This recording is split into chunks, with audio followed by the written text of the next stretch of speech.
Hi, this is Paul Drockton. My website, pauldrockton.com. My radio program is on rensradio.com. And today what I want to talk about is risk. And of course, the greatest risk that most of us face right now is economic risk, or economic collapse, so to speak. Now, people ask me, Paul, why do you think we're heading into an economic collapse? And the reality is because there is no other alternative at this point. So you have to understand that they are reporting $14.5 trillion in debt. That's what they're reporting. But the reality is much higher than that. See, what happened is that while they were handing out money, the Federal Reserve gave out an additional $34 trillion that was discovered by the audit initiated by Ron Paul. So the real debt that we're looking at is about $45 trillion just from the Federal Reserve giving money away to their friends, and also the other debt which we've accumulated because of the Federal Reserve Act. Now, it doesn't matter how this debt came about. What matters is this is where we're at. And what matters is that our economy is based on using paper currency, using the dollar. And if you take a look at what the dollar's done over the last 10 years, it's lost 55% of its value. This is why gasoline prices are going up. This is why food prices are going up. Because, see, the dollar, its relative value to commodities is decreasing. Now, people talk about inflation, and what I'm talking about is hyperinflation. And it's very similar to what happened to Germany following World War I. See, in Germany, what they did is the Allies, first of all, they took away its economic base. They took away the Rhineland, they took away the colonies, they took away everything from Germany until all that was left was Germany proper. And a lot of natural resources that no longer belonged to Germany were given to other countries. And then on top of that, they increased war reparations on Germany, on the Weimar Republic. And so Germany was saddled with this great debt that it had to pay, and it didn't have any resources to pay it. The consequence was the only thing they could do was print more money, which led to not just inflation but hyperinflation. And you've seen the pictures of Germans carrying wheelbarrows of money just to go buy a loaf of bread. My friends, let me tell you something. That's coming here to America, only it's going to be a lot worse, because we're in a lot worse financial shape than they were in Germany. So we need to be preparing for hyperinflation. That, my friends, is the greatest threat. Now, what does that mean? Well, it simply means that you've got to get into something that protects your assets, because your assets are what are going to disappear or increase in value as we go forward. So most people, when they think of assets, they think about their savings account.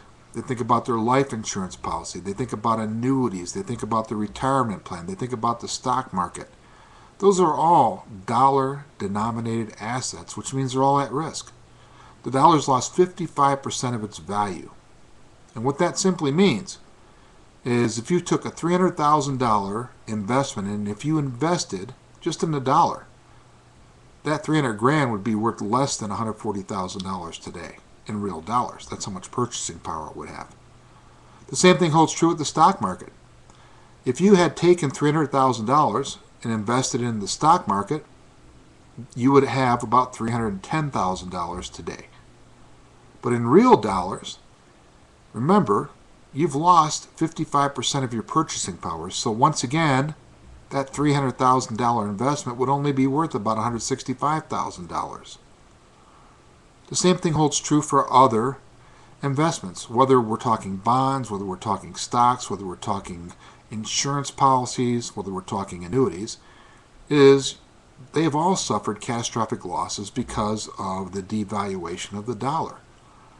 Now, the Federal Reserve is already talking about another mass printing press operation where they're going to print more dollars or Federal Reserve notes, and we're going to end up with more inflation. It's a consequence of printing money with nothing behind it. So what's the solution? Well, it's clear that you want to get into something that's going up in value, not something that's going down in value. And the only thing going up in value are hard commodities. So you can take your life savings, you can invest it in bushels of wheat, you can invest it in bushels of rice, you can invest it in bushels of corn. Now I recommend you do all those things to a degree. You need to make sure that you put aside at least 12 months of stored food. But once you've taken care of your need for food storage, once you've taken care of your need for seeds, you want to store seeds as well. Once you've taken care of your need for protection, obviously you want to make sure you own a gun, which I'll talk about in one of the next videos. Once you've taken care of your need for pure water, get a portable water purifier, temporary shelter, a tent at least, with sleeping bags, in case you can't stay in your home for any reason. Once you've taken care of these basic needs, and if you still have money, you still have cash, keep enough on hand to pay for 3 months in advance. So 3 months of expenses is what I recommend you maintain in cash. Everything beyond that is considered midterm or long-term savings. You want to convert it to precious metals. Now, I've argued and said that I'm convinced that gold bullion and gold will be confiscated, because that's what they did before. 1933 all the way up until 1972, it was illegal for Americans to own American gold. That's why we ended up with the Krugerrand, and that's why the Canadian maple came into being, is because Americans could not own gold. So once you've taken care of all those other needs, I recommend that you buy silver. Silver bullion, my friends, has gone up 1,000%. 1,000% since 2000. Which means if you took that same $300,000 and you invested in silver bullion, today you'd have over $3 million. $3 million versus $165,000. And the upside is much, much greater going forward than it is right now. Please, do everything you can to preserve your wealth. Everything you can to preserve your hard-earned savings. You can contact me to buy your silver bullion. All you need to do is email me, pdrockton, D as in David, ROCKTON, @AOL.com. This is Paul Drockton. Again, pauldrockton.com, DROCKTON. And you can find me on the Renz Radio Network. God bless. Have a good day.